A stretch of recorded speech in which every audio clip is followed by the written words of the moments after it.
प्रथमं शैलपुत्री च द्वितीयं ब्रह्मचारिणी तृतीयं चन्द्रघण्टेति कूष्माण्डेति चतुर्थं पञ्चमं स्कन्दमातेति षष्ठं कात्यायनीति च सप्तम कालरात्रि च महागौरी तु चाष्टमं नवमं सिद्धिदात्री च नवदुर्गा नमोस्तुते।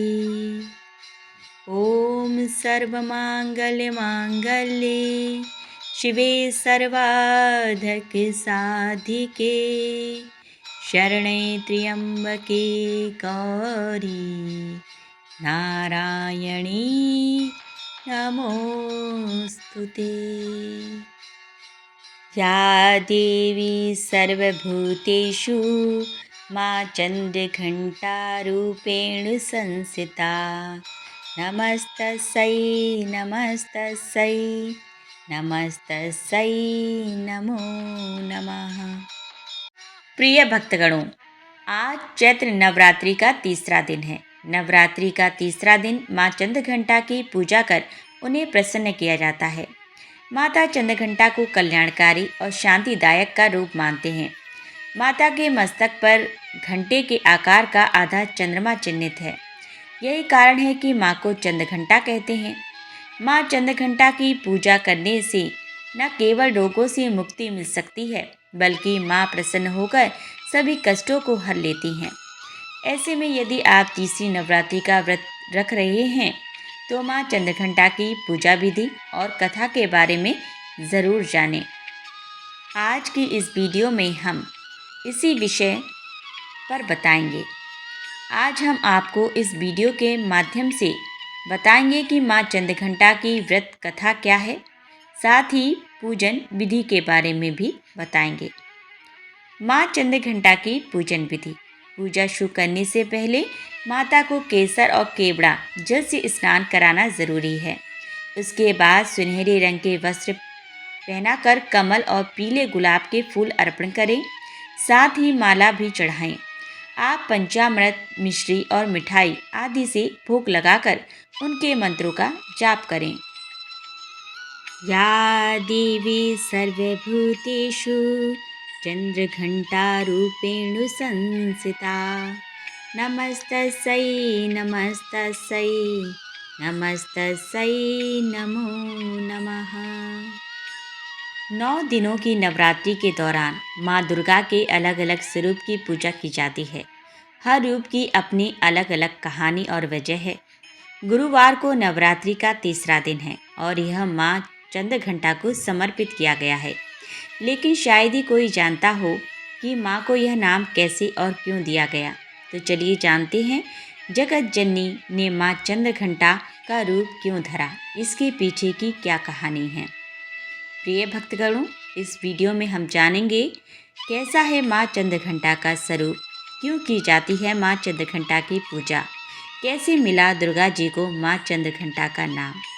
प्रिय भक्तगणों, अब जानते हैं कैसा है माँ चंद्रघंटा का स्वरूप। देवी दुर्गा के तीसरे स्वरूप को चंद्रघंटा के नाम से जाना जाता है। इनकी सवारी शेर है और 10 हाथों में कमल और कमंडल के अलावा अस्त्र शस्त्र हैं। वहीं इनके माथे पर अर्धचंद्र है जो इनकी पहचान है। इनके गले में सफ़ेद फूलों की माला और सिर पर रत्न जड़ित मुकुट विराजमान है। प्रिय भक्तगणों, अब हम जानेंगे कि क्यों की जाती है माँ चंद्रघंटा की पूजा। मान्यता है कि माँ चंद्रघंटा की पूजा करने से मन को शांति और परम शक्ति का अनुभव होता है। यही वजह है कि इनकी पूजा की जाती है। प्रिय भक्तगणों, अब हम जानते हैं कैसे मिला दुर्गा जी को माँ चंद्रघंटा का नाम, क्या है कहानी।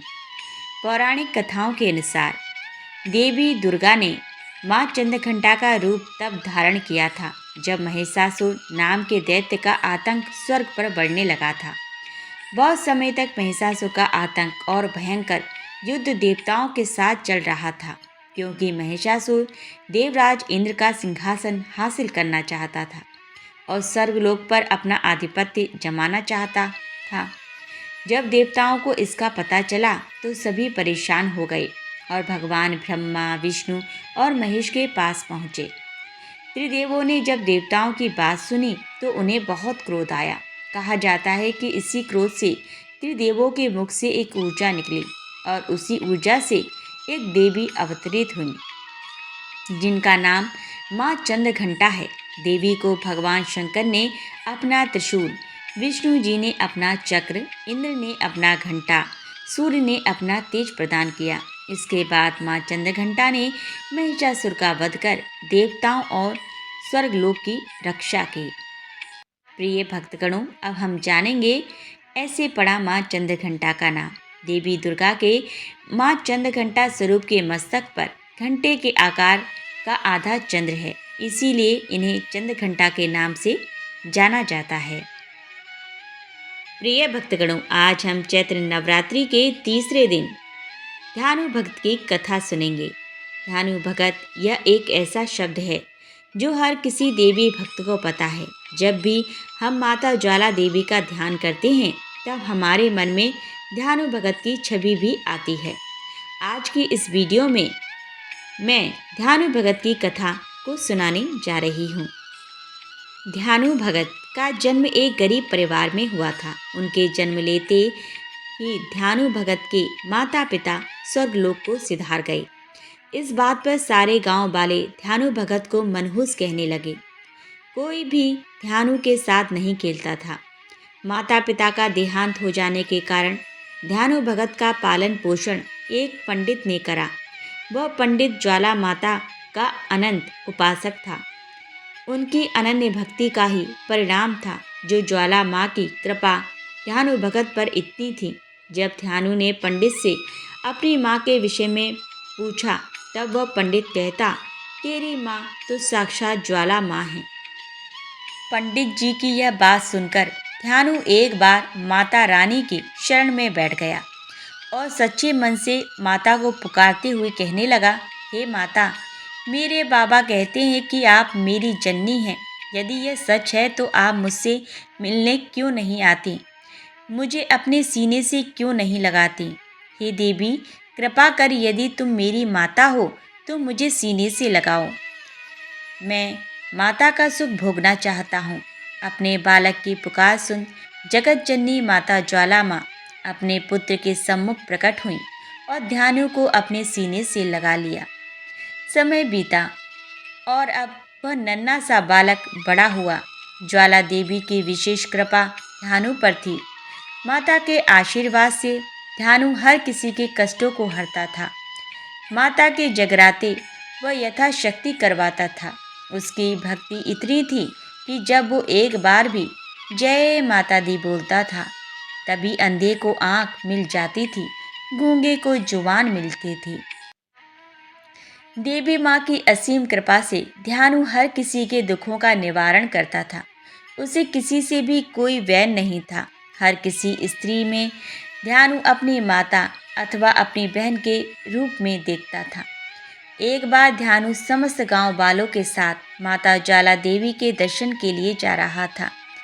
इतना बड़ा दल देखकर अकबर के सैनिक ने ध्यानु से पूछा, अरे भाई, कहाँ जा रहे हो? ध्यानु ने उत्तर दिया कि हम तो ज्वाला माता की शरण में शीश नवाने जा रहे हैं। ध्यानु का उत्तर सुनकर सैनिक ने ध्यानु से माता की महिमा के विषय में पूछा। तब ध्यानु ने माता को सर्वश्रेष्ठ बताया और माता रानी की महिमा सैनिक को सविस्तार सुनाई। सैनिक द्वारा देवी की महिमा सुनकर सैनिक ने सब कुछ बादशाह अकबर को बता दिया। यह सुनकर अकबर क्रोधित हो उठा। वह सोचने लगा कि मैं ही सर्वश्रेष्ठ हूँ। अकबर ने ध्यानु को अपने पास बुलाया और अपने आप को माता से सर्वश्रेष्ठ बताया। तब ध्यानु ने इसका प्रत्युत्तर करते हुए अति विनम्र भाव से कहा, बादशाह, तुम अपने आप को माता रानी से सर्वश्रेष्ठ कह कैसे सकते हो? क्या तुम किसी मृत व्यक्ति को जिंदा कर सकते हो? इतना सुनकर अकबर क्रोध से तिलमिला उठा और उसने ध्यानु के घोड़े का शीश काट दिया। और माता से शीश जोड़ने के लिए कहा। तब ध्यानु माता से प्रार्थना करने लगा और जब घोड़े का सर नहीं जुड़ा तब ध्यानु ने अपना शीश माता को अर्पण करा। तब माता प्रकट हुई और ध्यानु व घोड़े का सिर जोड़ा। जब यह बात अकबर ने सुनी तब वह क्रोध से तिलमिला गया और उसने देवी ज्वाला पे तवे ढक दिए, पर वह ज्योति तबों को चीरकर बाहर आई। फिर अकबर ने ज्वाला माता के दर के पास नहरें खुदवाईं, पर ज्वाला पानी से भी ना बुझी। तब अकबर को माता पर पूर्ण विश्वास हुआ और वह बड़े अभिमान के साथ देवी ज्वाला के मंदिर में सोने का छत्र लेकर गया, पर वह छत्र अभिमान से दिया गया था, इसीलिए वह छत्र सोने से बदलकर किसी और धातु में परिवर्तित हो गया। वह क्या धातु है, इसका पता आज तक कोई भी नहीं लगा पाया है। तत्पश्चात अकबर लौट गया। वह छत्र आज भी ज्वाला माता के मंदिर में रखा हुआ है। तो प्रिय भक्तगणों, प्रेम से बोलिए जय माता की जय हो माँ ज्वाला देवी। प्रिय भक्तगणों, अब हम श्रवण करेंगे माता दुर्गा के वैष्णो देवी स्वरूप की कथा। सनातन धर्म को मानने वाले माता वैष्णो देवी की महिमा गाते नहीं थकते। हमारे धर्मशास्त्रों में कलयुग में लोगों के कष्ट हरने के लिए देवी देवताओं के नाम जप के साथ साथ कथाएं भी बेहद उपयोगी बताई गई हैं।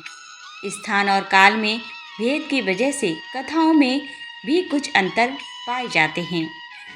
बस मन में सच्ची श्रद्धा होनी चाहिए, प्रभु कृपा अवश्य करते हैं। वैसे तो माता वैष्णो देवी से जुड़ी कई कथाएं हैं, पर जो कथा सबसे अधिक प्रचलित है वह हम आपको सुना रहे हैं। वैष्णो देवी ने अपने एक परम भक्त पंडित श्रीधर की भक्ति से प्रसन्न होकर उसकी लाज बचाई। माता ने पूरे जगत को अपनी महिमा का बोध कराया। तब से आज तक लोग इस तीर्थ स्थल की यात्रा करते हैं और माता की कृपा पाते हैं।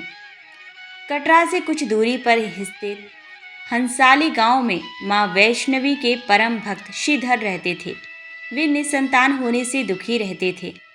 एक दिन उन्होंने नवरात्रि पूजन के लिए कुंवारी कन्याओं को बुलवाया।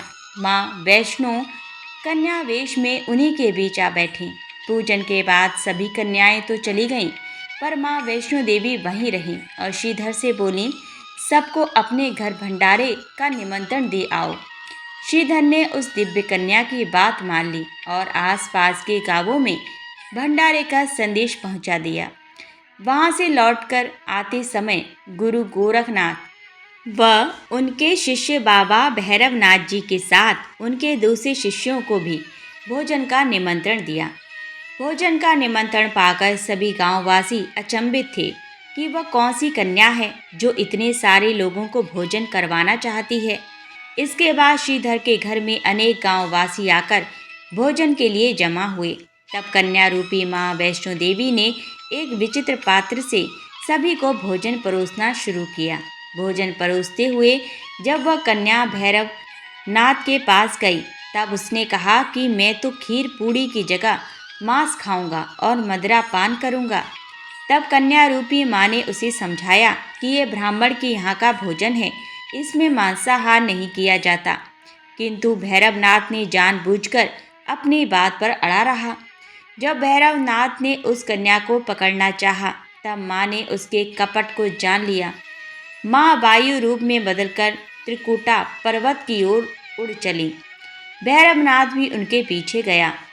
माना जाता है कि मां की रक्षा के लिए पवन पुत्र हनुमान भी थे।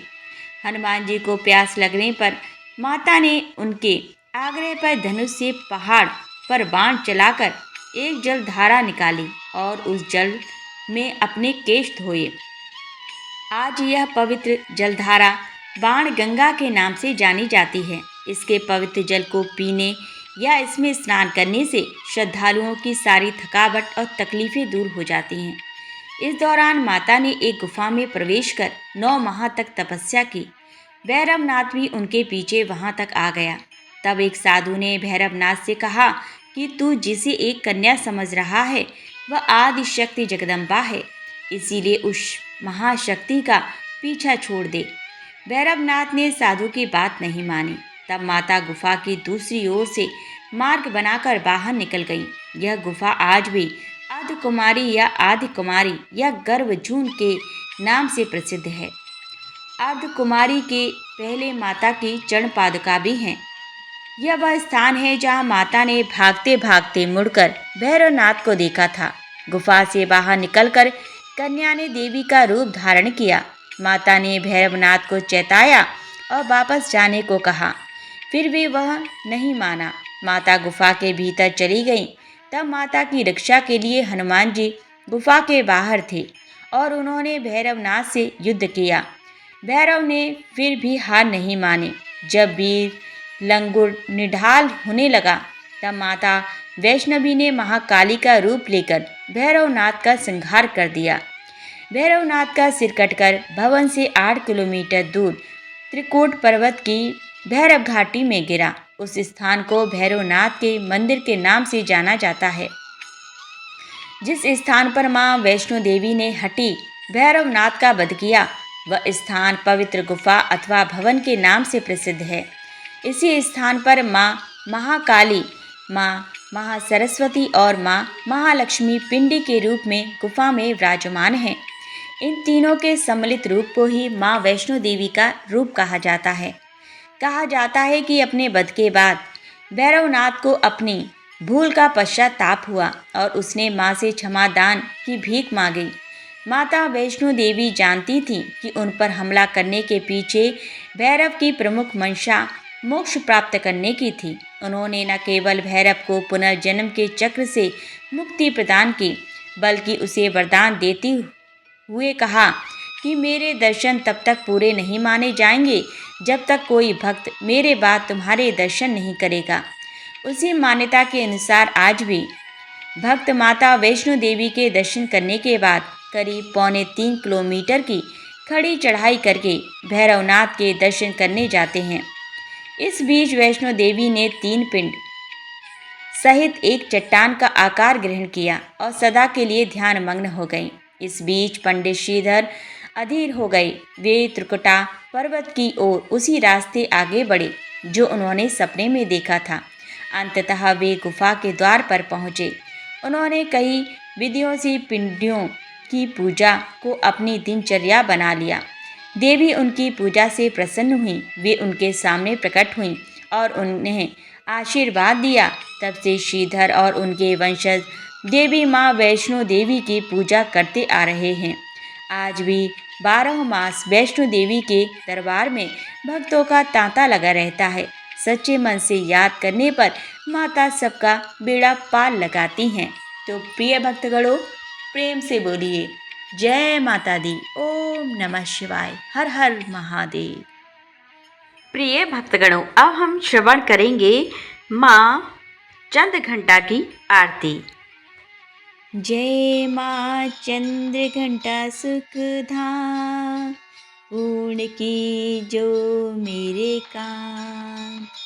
चंद्र समाज तु शीतल दाती, चंद्र तेज किरणों में समाती।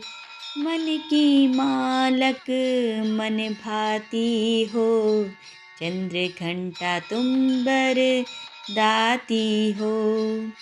सुंदर भाव को लाने वाली, हर संकट में बचाने वाली। हर बुधवार को तुझे ध्याए, श्रद्धा सहित तो विनय सुनाए। मूर्ति चंद्र आकार बनाए, शीश झुका कहे मन की बाता। पूर्ण आस करो जगत दाता, कांचीपुर स्थान तुम्हारा। कर्नाटका में मान तुम्हारा, नाम तेरा रटू महारानी। भक्त की रक्षा करो भवानी, जय माँ चंद्रघंटा सुखधामा। पुण्य की जो मेरे काम, बोलिए माँ चंद्रघंटा की जय। प्रिय भक्तगणों, आज की कथा यहीं संपन्न होती है। यदि आपको हमारी यह वीडियो पसंद आई है तो प्लीज़ हमारी वीडियो को लाइक ज़रूर करें और यदि इसी प्रकार की और वीडियो भविष्य में देखना चाहते हैं तो हमारे चैनल को सब्सक्राइब अवश्य कर लें। पूरा वीडियो वॉच करने के लिए धन्यवाद।